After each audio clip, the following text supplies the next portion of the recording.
మన ప్రభువును ప్రియ రక్షకునైన యేసుక్రీస్తు వారి అతి శ్రేష్టమైన నామమున the Church of South India Diocese of Medak Holy Trinity Church Bolarum సమర్పిస్తున్న డైలీ బైబిల్ డివోషన్స్ని వీక్షిస్తూ ఉన్న మన ప్రియమైన సభ్యులకు ప్రేక్షకులకు హృదయపూర్వక స్వాగతం.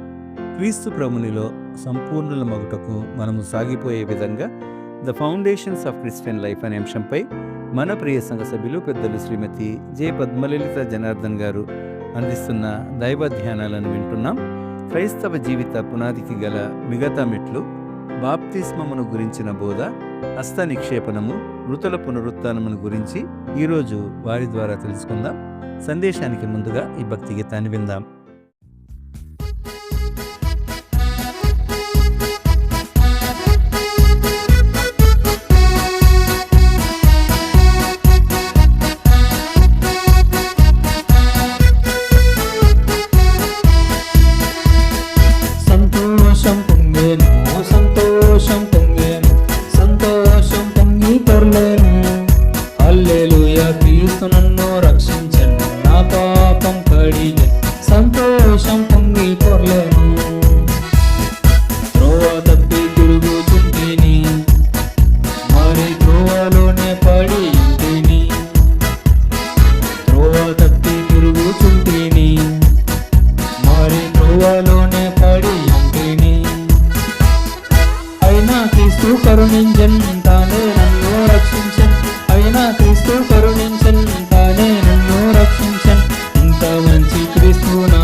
అనుదిన దైవ ధ్యానాలకు స్వాగతం. యేసుక్రీస్తు పరిశుద్ధ నామములో మీకు అందరికీ శుభములు కలుగును గాక. మనం 4 ఎపిసోడ్లుగా ధారావాహికంగా ఒక వచనాన్ని వింటున్నాం. హెబ్రీయులకు రాసిన పత్రిక 6వ అధ్యాయం మొదటి 6 వచనములు. కాబట్టి నిర్జీవ క్రియలను విడిచి మారు మనసు పొందుటయు, దేవుని అందరి విశ్వాసమును, బాప్తిస్మమును గూర్చిన బోధయు, హస్త నిక్షేపమును, మృతుల పునరుద్ధానమును, నిత్యమైన తీర్పును అను పునాది మరలా వేయక క్రీస్తుని గూర్చిన మూలోపదేశములను మాని సంపూర్ణ మగుటకు సాగిపోదము. దేవుడు సెలవిచ్చిన ఎడల మనం అలాగు చేయుదుము. ఒకసారి వెలిగింపబడి పరలోక సంబంధమైన వరమును రుచి చూసి పరిశుద్ధాత్మలో పాలివారై దేవుని దివ్య వాక్యమును, రాబో యుగ సంబంధమైన శక్తుల ప్రభావమును అనుభవించిన తర్వాత తప్పిపోయిన వారు తమ విషయంలో దేవుని కుమారుని మరలా సిలువ వేయచు పహాచముగా ఆయనను అవమానపరుచున్నారు కనుక మారు మనసు పొందినట్లు అట్టి వారిని మరలా నూతన పరచుట అసాధ్యము. నిర్జీవ క్రియలు అంటే విన్నాం, అంటే జీవము లేని, దేవుని కలవర పెట్టేటివి, దేవుని ఆయాస పెట్టేటివి ఇవి. సజీవ క్రియలు చేస్తే అందులో ప్రేమ కలిగి చేస్తాం, సంతోషముగా చేస్తాం. దాని ద్వారా వినయము, విధేయత వస్తుంది. మారు మనసు పొందుట అని నేర్చుకున్నాం. మారు మనసు ఎలా అనేది నిజమైన పశ్చాత్తాపం, చోనవే మెటనోయ అనే పదంలోంచి విన్నాం. దేవుని అందరి విశ్వాసం విన్నాం. విశ్వాసము యేసుక్రీస్తు అందరి విశ్వాసం గురించి మనం మాట్లాడుకుంటాం. తర్వాతది బాప్తీసం గురించిన బోధ. బాప్తీసం అనేది ఏంటంటే నిజమైన మారు మనసు కలిగి పశ్చాత్తాపం కలిగి యేసుక్రీస్తు నిజమైన దేవుడిని అంగీకరించిన వారు బాప్తీసానికి ఇష్టపడితే బాప్తీసము ఇస్తారు. బాప్తీసం అనేది ఒక క్రతువు, ఒక పద్ధతి, ఒక సాక్రమెంట్. దాని గురించిన బోధ హస్త నిక్షేపణము. దీని తర్వాత యాజకులు ప్రార్థన చేస్తారు. ఇది తర్వాత మృతుల పునరుద్ధానం. మృతులకు పునరుద్ధానం ఉందని క్రైస్తవ మతంలోని సారాంశంలో మొదటిది ఏంటంటే చనిపోయిన తర్వాత ఉండే జీవితాన్ని గురించి చెప్తారు. చనిపోయిన వారందరూ తిరిగి లేస్తారు. ఎవరు? యేసు క్రీస్తునందున్న వారు లేపబడతారు.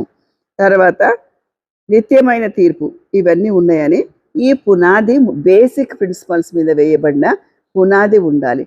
అది లేకపోతే బేసిక్ ప్రిన్సిపల్స్ కనుక మర్చిపోతే దాన్ని మరలా వేయకుండా ఉండాలి అంటే క్రీస్తుని గురించిన మూలోపదేశములు మారి బేసిక్ ప్రిన్సిపల్స్ మర్చిపోతే మనం ఎలా ఇవన్నీ మర్చిపోకుండా ఉండాలి అని చెప్తున్నాడు. కాబట్టి బేసిక్ ప్రిన్సిపల్స్ మర్చిపోకుండా ఉంటే ఏమవుతుంది? అప్పుడు మనం సంపూర్ణతకు సాగిపోదాము అంటున్నాడు. కాబట్టి ఈ మనం గలతీ పత్రిక 5:19 చెప్పుకునే అన్నీ కూడా నిర్జీవ క్రియలు అని చెప్పుకున్నాం. ఆ క్రియలు కనుక మనలో ఉంటే అవన్నీ తీసివేసుకోవటానికి వాక్యం ద్వారా సంధించబడి వాక్యం ద్వారా ఒప్పుకోలు అయ్యి వాటిని విడిచిపెడితే మనము యేసుక్రీస్తునందున్న విశ్వాసం అనే పరుగులోకి మనం పరిగెత్తాం. కాబట్టి ఈ గలతీ పత్రికలో ఉన్న 5:19 ఉన్నాయన్నీ కూడా మనం విడిచిపెట్టాలని ఆ హెబ్రీ గ్రంథకర్త మనల్ని కోరుతున్నాడు అనమాట.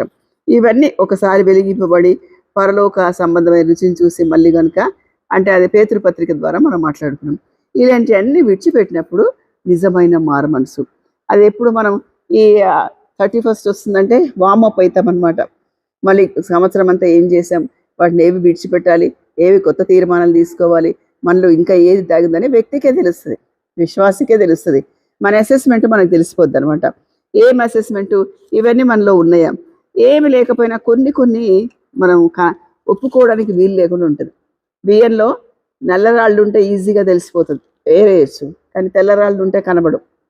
నల్లరాళ్ళు ఎవరికన్నా మనం ఆయాస పెట్టినా వాళ్ళ దగ్గర క్షమాపణ చెప్పుకోవాలా, ఇంటి వాళ్ళని మర్చిపోతాం, అవి తెల్లరాళ్ళలాగా ఉండిపోతాయి అన్నమాట.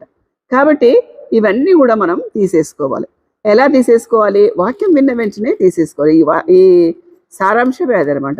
గలతీ పత్రికలో చాలా బాగా రాశాడు. కొలసి పత్రిక, గలతీ పత్రిక చాలా మంచి పత్రికలు. ఎఫెసీ పత్రిక కంటే ముందు ఉంటుంది గలతీ పత్రిక. ఆ గలతీ పత్రికలో చెప్తాడనమాట 5:19 ఏమి చెప్తాడు? ఇవన్నీ ఒక లిస్ట్ ఉంది. ఏంటి? శరీర కార్యాలని. ఇందులో విగ్రహారాధన, అభిచారం ఇవన్నిటికంటే నాకు ఏమనిపిస్తుంది అంటే అసూయలు, అల్లరితో కూడిన ఆటపాటలు ఇప్పుడు చాలా భయంకరంగా ప్రపంచాన్ని రూల్ చేస్తున్నాయి అనమాట. అల్లరితో కూడిన ఆటపాటలు. ఏదైనా ఒక డాన్స్, ఏ కార్యక్రమమైన డాన్సు ప్రోగ్రాము కొరియాలంటే ఉంటారు, తర్వాత వాక్యం అంటే వెళ్ళిపోతాం మనం. అల్లరితో కూడిన ఆటపాటలు ఇవన్నీ తీసేసుకోవాలి. ఆత్మఫలం గురించి అక్కడ రాస్తాడు. ప్రేమ, ఏది చేసినా ప్రేమతో చేయాలి. కొరింథీయులకు రాసిన మొదటి పత్రిక 16వ అధ్యాయంలో 13వ వచనంలో రాయబడి ఉంటుంది అనమాట. ప్రేమ అనేది ఆత్మఫలంలో మొదటిది. ఆత్మఫలమేమనగా చూద్దామా? అయితే ఆత్మఫలమేమనగా ప్రేమ, సంతోషము, సమాధానము, దీర్ఘశాంతము, దయాళుత్వము, మంచితనము, విశ్వాసము, సాత్వికము, ఆశానిగ్రహము. ఇవి ఆత్మఫలాలు. ఆత్మఫలంలో మొదటిది ప్రేమ. ఈ ప్రేమ అనేదే అన్నిటికీ ఆ తక్కిన వాటికి కూడా సంధించబడి ఉంటుంది. ప్రేమ తర్వాత సంతోషం. దేవుని సంతోషపెట్టే క్రియలు చేస్తే అవి సజీవ క్రియలు. దేవుణ్ణి సంతోషపెట్టేటట్టు చేసేది ప్రేమపూర్వకంగా చేస్తుంది. ప్రేమతో చేస్తే ఏమొస్తుంది? విధేయత వస్తుంది, పరిచర్య కూడా వస్తుంది. కాబట్టి ఈ నిర్జీవ క్రియలు విడిచిపెట్టడం అనేది దీంట్లో ప్రధాన అంశం. తర్వాత మారు మనసు పొందుడి. తర్వాత రాళ్ళు అని ఎందుకన్నా బట్టి ఒక కట్టడానికి కావాల్సింది అని మాట్లాడుకున్నాం కదా. ఒక కట్టడానికి పునాది కావాలి. ఆ పునాదిలో మొదటి రాయి నిర్జీవ క్రియలు విడిచిపెట్టడం, రెండవ రాయి మారు మనసు పొందుట, మూడవ రాయి దేవుని యందలి విశ్వాసం, నాలుగవ రాయి బాప్తిసం వలన కూర్చిన బోధ, ఐదవ రాయి హస్త నిక్షేపణం, 6 మృతుల పునరుద్ధానం. ఇవన్నీ మెట్లు. ఈ మెట్లన్నీ ఉంటే ఒక కట్టడం. క్రైస్తవ జీవితం ఒక కట్టడం. ఒక నిజమైన క్రైస్తవుడిగా కట్టబడతావు. నిజమైన క్రైస్తవుడు ఎవరు?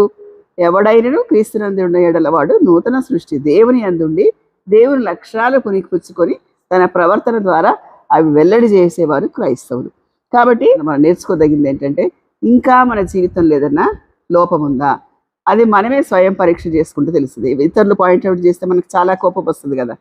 మనం పాయింట్అవుట్ చేసుకొని మన లోపల ఇంకా ఈ లోపాలు వాక్యాన్ని ముందు పెట్టుకొని వాక్యాన్ని అర్థంలాగా చేసుకుంటూ ఎక్కడ మచ్చున్నా ఎక్కడ మరకున్నా మనమే తుడిపి వేసుకోవడానికి ప్రయత్నం చేయాలి వాక్యం ద్వారా ఇది నా లోపల లోపం ఉంది, ఈ లోపాన్ని నేను సరి చేసుకుంటా, వాక్యం ద్వారా దేవుని ద్వారా ఒప్పుకుంటా అని విడిచిపెట్టి నూతనమైన జీవితంలోకి రావాలని దేవుని పేరిట మీకు మనవి చేస్తున్నాను.